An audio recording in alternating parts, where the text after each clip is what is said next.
UseEffect, um hook tão importante quanto o UseState, que se você não entender o funcionamento dele, você pode simplesmente travar sua aplicação com poucos movimentos, vamos dizer assim. Então bora lá que eu vou te explicar. Basicamente, gente, ó, o que eu vou mostrar para vocês hoje? O que é o UseEffect?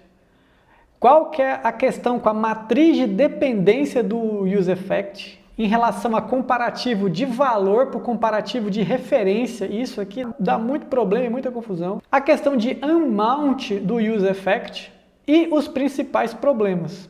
Basicamente, o que é o UseEffect? Galera, eu gosto de entender o UseEffect, na verdade, como uma grande orelha. É ele que vai escutar coisas que vão mudar a cada re-render. Imagina que vocês têm aqui, ó, o seu componente, bonitão, tem aqui o componente. Esse componente, ele tem um estado, ele tem o nosso UseEffect aqui, imagina como se fosse uma orelha, e tem um botão, tá? Essa orelha, o que ela vai fazer? Ela vai escutar, por exemplo, essa variável aqui, ó. E eu sei que já vou mostrar para vocês também o exemplo que ele não escuta nada, mas vamos assim que é mais fácil para vocês entenderem. E aí, vamos supor que quando alguém clicar nesse botão e mudar esse estado aqui, ó, o que vai acontecer? Render. Então, vamos simular esse render. Então, é como se agora tivesse um valor 2 aqui, certo? Então, e aqui aconteceu de cá para cá, aconteceu um render. Então, gente, comparando o valor no momento 1 é diferente do valor do momento 0? Sim. Então, o que a orelha vai fazer? Ela vai executar. Ela vai executar o código que está vinculado a ela.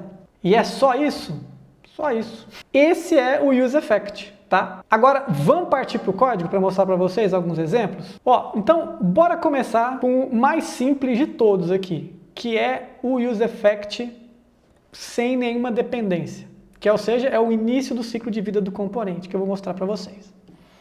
Então, para isso, ó, eu vou criar um aqui, então vamos chamar aqui de mounting, por exemplo. Aqui, eu vou criar um novo componente, mounting, não tem propriedade, não tem nada, mas aqui ele vai ter um UseEffect. E agora a gente vai começar a observar a propriedade mais importante do UseEffect, que é a matriz de dependência, que é justamente esse carinha aqui, ó. Lembra que eu disse para vocês começarem a imaginar o UseEffect como se fosse uma orelha?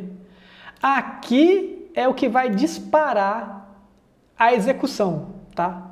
Então, note, aqui, ó, vou fazer um console.log de executou, tá? E um okzinho aqui, ok. E vamos vincular aqui só para a gente ver funcionando, tá? Então, olha o que aconteceu aqui embaixo, ó. Tá vendo no console que deu um ok? Então, quer dizer que o UseEffect, quando o componente foi montado, ou seja, passou pela primeira execução, foi executado esse código. Agora já vamos começar a observar a questão da orelha, aqui, ó, da matriz de dependência. Se eu adicionar aqui um estado de value, ó, setValue, e vamos adicionar um estado qualquer aqui de 0. Vamos adicionar um botão, vamos chamar, sei lá, de soma.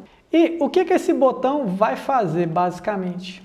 Ele só vai, no clique dele, ele vai fazer uma soma do valor atual, tá? E aqui eu vou botar atual, value, só para a gente ter uma ideia. Agora, olha só que legal, gente. O componente, ele renderizou a primeira vez e deu ok, beleza. Agora, vamos começar a disparar alteração de estado, está alterando aqui. Inclusive, vamos colocar um console.log aqui, ó, re-render, e nada dispara. Por quê? Porque a matriz de dependência não está sendo alterada. Os valores que ela precisa comparar não estão sendo alterados. E por não estar sendo alterado, ele não executa, porque não está havendo comparação. Agora, vamos melhorar a brincadeira? Vamos supor que, a partir do momento em que o value atualiza, vamos supor que você quer fazer alguma conta com base em value, tá? E eu sei que esse não é o melhor exemplo do mundo, mas vamos aqui para vocês terem uma ideia. Então agora, olha o que eu vou fazer. Eu vou duplicar esse componente aqui, para criar um código mais limpinho. vamos chamar de... E eu vou substituir pelo regular. Legal. Tá funcionando. Agora, aqui no nosso regular, o que eu vou fazer? Ó? Eu vou colocar o value como uma dependência do useEffect. Então, olha que bonitinho. Agora, quando eu alterar o meu valor de value, ó quem está imprimindo aqui, ó, dá o re-render, né, que passou, houve uma mudança de estado. Se tem mudança de estado, reexecuta o componente. Reexecutou, o ponteiro de execução passa. Passou aqui, o value do ciclo atual é diferente do value do ciclo anterior? É. Então aí ele executa o código interno. É só isso. Vamos supor que, inclusive, existe um estado que depende de outro. Então, por exemplo, ó, value 2, set value 2. E aqui, olha o que a gente vai fazer. Eu vou setar, ó, atual value, e vou botar um barra aqui, value 2. E vou falar aqui, o set value é o value vezes 2. Vamos ver o que acontece? Deixa eu limpar aqui. Ó, nota que ele está dando 2 re-renders. Por quê? Ah, e deixa eu só alterar aqui, console.log. Nota que ele dá 2 re-renders.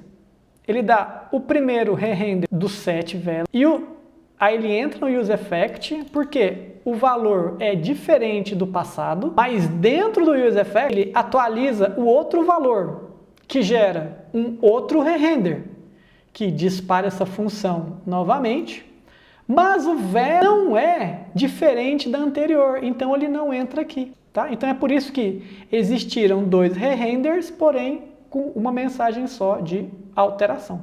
Beleza? Bacana, gente. Esse é basicamente o funcionamento do useEffect. Como vocês notaram, ele precisa de um comparativo entre valores para fazer com que a coisa dispare. Isso, por um lado, é bastante intuitivo, mas como a gente está lidando com JavaScript, e note que a matriz de dependência ela pode aceitar qualquer coisa, qualquer tipo de valor, inclusive de funções, objetos e arrays, por exemplo.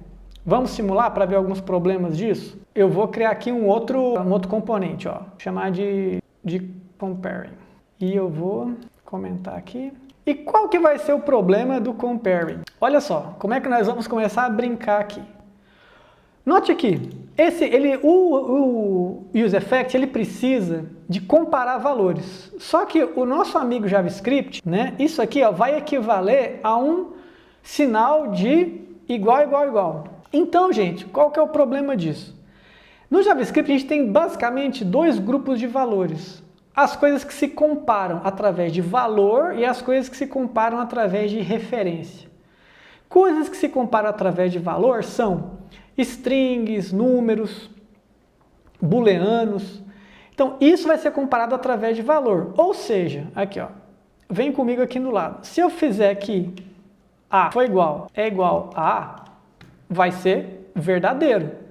De mesma forma que eu fizer aqui 0 foi igual a 0, também vai ser verdadeiro. E se eu fizer aqui true é igual a true, também vai ser verdade. Onde a coisa começa a complicar? Quando você coloca na matriz de dependência coisas que usam referência.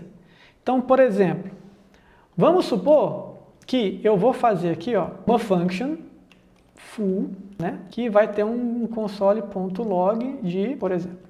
E aí, olha o que eu vou fazer aqui. Ó.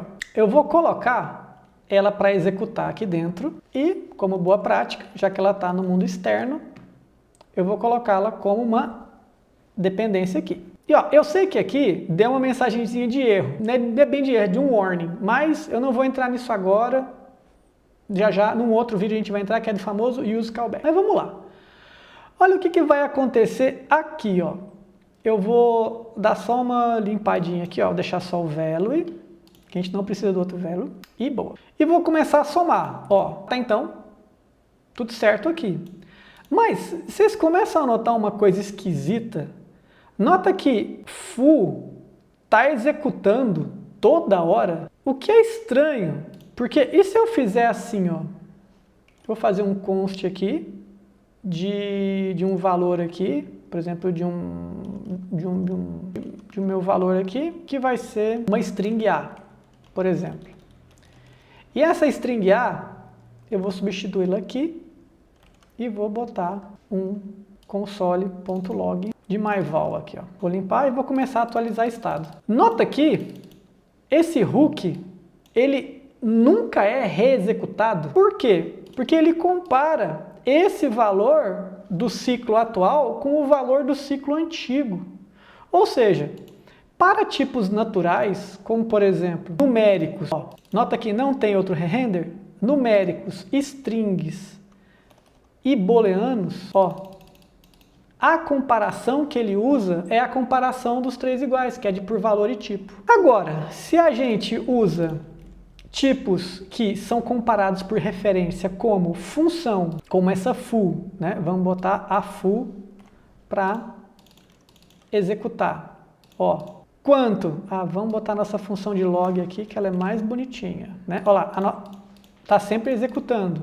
Ou, vamos mudar esse tipo de variável para um objeto. Ó, vai sempre executar. Ou um array. Tá, isso aqui é só um problema de TypeScript só. Mas, ó, nota que está executando aqui também? Então, gente, essa matriz de comparação, ela não é inteligente, vamos dizer assim.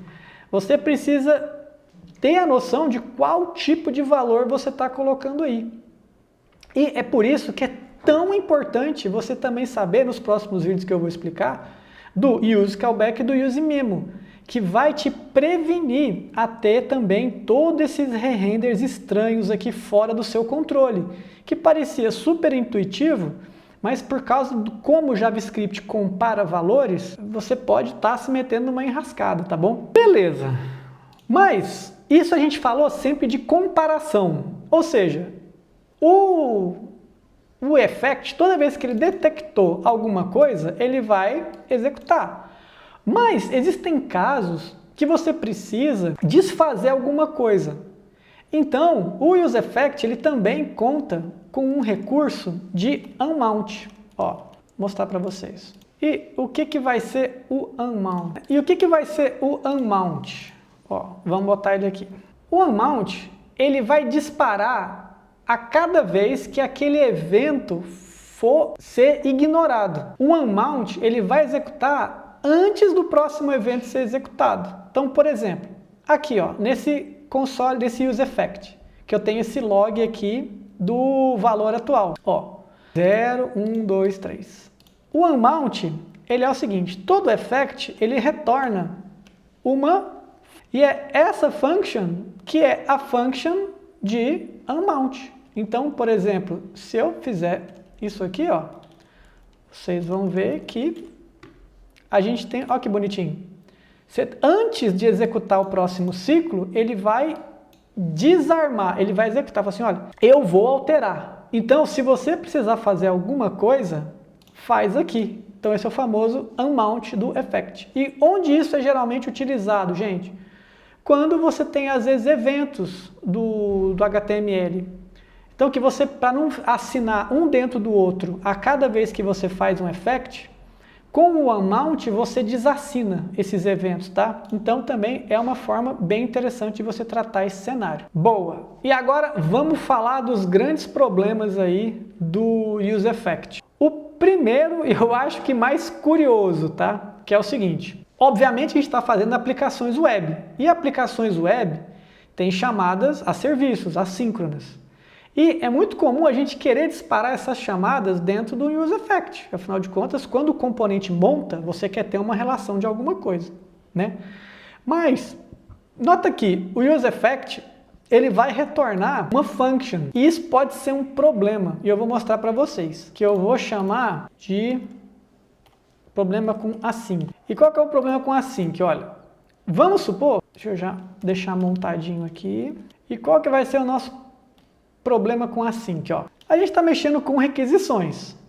E vamos supor que a gente vai fazer uma função aqui de uma requisição, vou chamar de request. Essa função, o que ela vai fazer, ó? Ela vai ter ela vai retornar uma promise, que simulando um async await, tá? Ela vai retornar uma promise. E a gente só vai simular essa promise aqui, ó, tendo um set timeout de 1 segundo e vai resolver essa promise. E ela vai lá ter uma promise de void, que é sem resultado. Agora, com isso, a gente pode começar a escrever essa função como uma função assim. Então, olha só, vamos supor que aqui, dentro desse meu effect, e aqui vamos só dar um console.log de alguma coisa que executou, tá? E vamos botar essa função aqui. E eu quero executar alguma outra coisa quando ela terminar, como por exemplo um console.log de outra coisa. Agora, qual que é o problema? Esse cara aqui, ele é assíncrono, então eu quero que eu espere, mas olha que interessante, se eu tentar botar um async aqui, ó, olha o que vai acontecer. Vai acontecer um erro. Por quê? Porque lembra lá no unmount, o effect ele retorna um callback para unmount, ou seja, ele não é uma função pura, vamos dizer assim. Então, você não pode simplesmente botar um async aqui, mas existe contorno para isso, tá? E tem dois.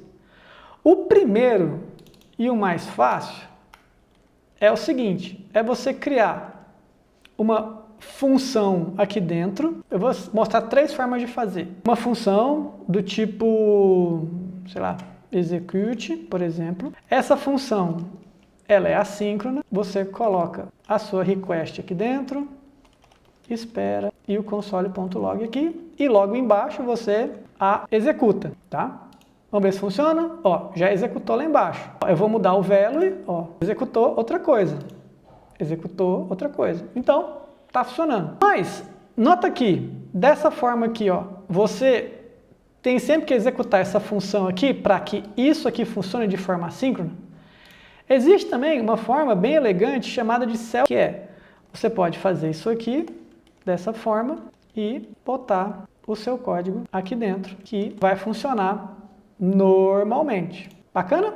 O que também não exclui a possibilidade, obviamente, de trabalhar com mecanismos de promises, tá? Então, todas as formas funcionam. Algumas um pouco mais rebuscadas, outras nem tanto, tá? E agora, um outro problema é o famoso disparo infinito. Porque, olha só que interessante. Vou também criar aqui um outro aqui. Vamos chamar de infinite. Renomear aqui. Ixi. Chamar de infinite render. Legal. Agora, no infinite render, olha o que vai acontecer. Eu quero monitorar o meu value. Mas, por alguma razão do destino, eu também quero atualizar esse value. Não sei, às vezes eu tenho alguma condição que eu quero atualizar esse value. Eu vou atualizar esse value por alguma multiplicação por ele, por exemplo. Vamos ver o que vai acontecer?